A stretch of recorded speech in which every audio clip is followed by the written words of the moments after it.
All right, welcome back, everybody. Gosh, I hope you enjoyed that interview. Felicia over there really did enjoy it, I must say. I'm only joking, Pele, so I'm sorry. Okay, let's get serious, because this is a very serious issue we're going to be talking about at the moment, and something that is really close to my heart, and I would imagine it's to you as well, anybody who's got children. We saw recently that Canadian singer Michael Buble announced earlier this month that his 3-year-old son has cancer and that he is putting his career on hold.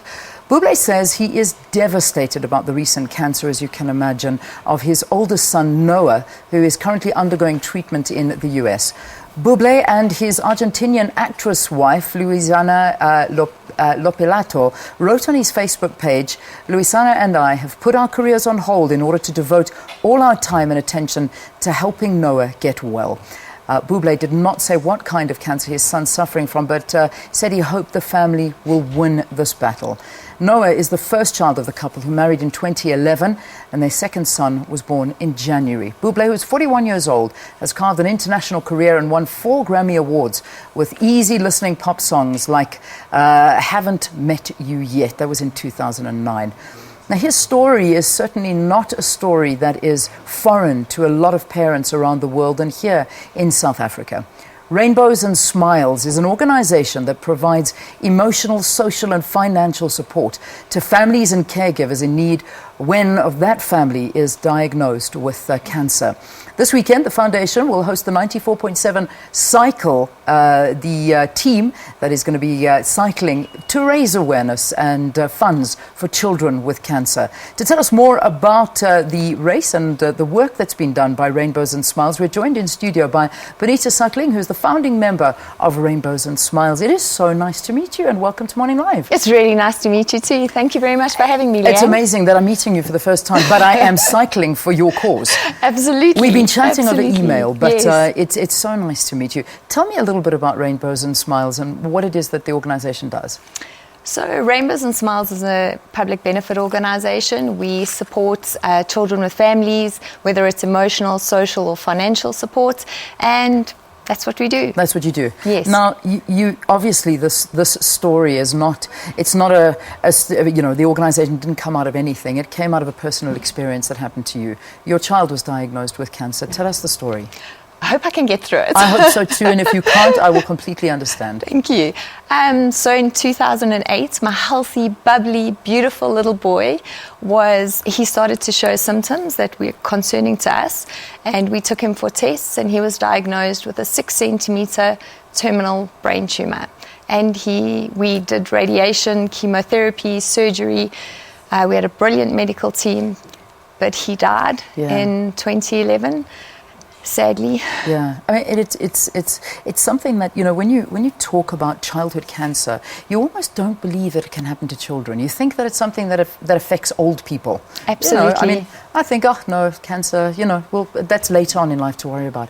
But childhood cancer is becoming so much more common. What were the signs? What was it that would? And his name is Jed. Jed. Yeah, that's right. Jed. That's right, Leanne.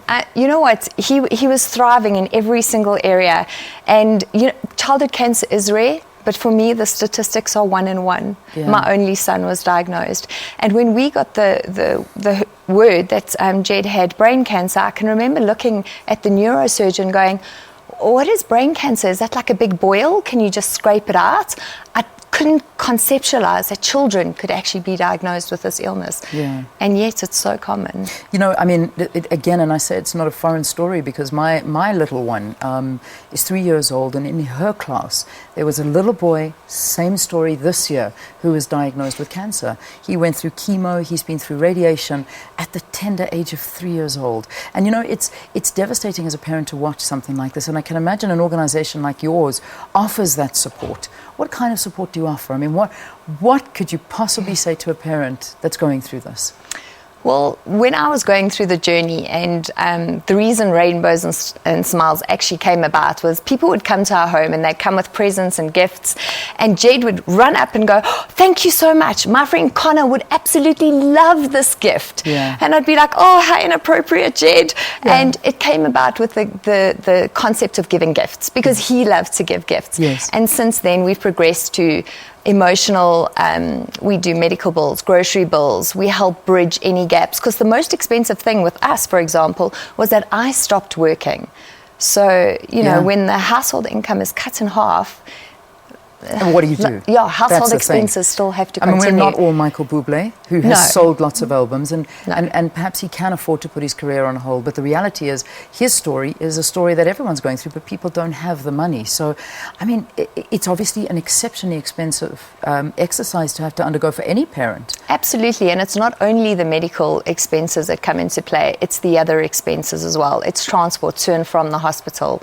It's the cutting of the one income that comes into play. So there are so many hidden costs associated, and that's where we try and bridge the gap to the best of our ability when funds are available. Yeah. So you have obviously this.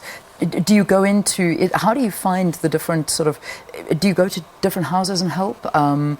If a household is going through it, do you go into the house and help, or how does the organisation work? So we're a team of volunteers. We all work for the organisation on a voluntary basis. Everybody that works for the team has either lost a child or has been directly affected in some way or has a surviving child. And yes, so we're in the hospital all the time. We're also doing one-on-one visits, and people find us. So we're definitely not out there specifically looking. They come to us, and if we can, we offer the support. If you can give advice to parents out there, I mean, what do I look for? It's something that I would not even think of checking my child for. What are some signs that as a parent, a vigilant parent, we should say, something's not right? And it could possibly be cancer. What do we look for? There are a list of warning signs, and you can find them on our website, www.rainbowsandsmiles.org.za, but it's your gut. And I tell that to every mother. When you know something is not right, check it, and check it again until you are satisfied that your child is okay. You know your child better than any doctor, better than any medical professional. When your gut is telling you something is not right, follow it up.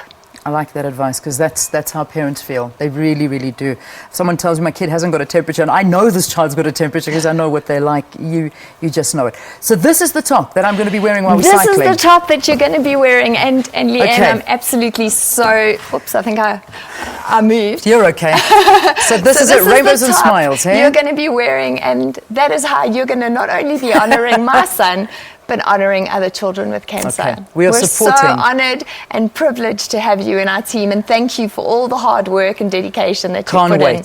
I cannot wait to do it and ride for all children that have got cancer, and to support them and the families. If anybody wants to help, we go to the website. Go to the website, contact us, get involved. We're at most major sporting events. Get healthy, get fit, get fun, and you know, just before my son passed away, it was 3 days before he passed away, he looked at me and he said, "Mom, let's make today the funnest day ever." Yeah. So on Sunday, Leanne, let's go out there and make Sunday the funnest day ever. We will. I can guarantee you we'll have fun, even if we laugh the whole way while I'm walking up every hill. It's 8 o'clock. Bonita, thank you for being with us. And we've now got to get some serious news going here. Bonita.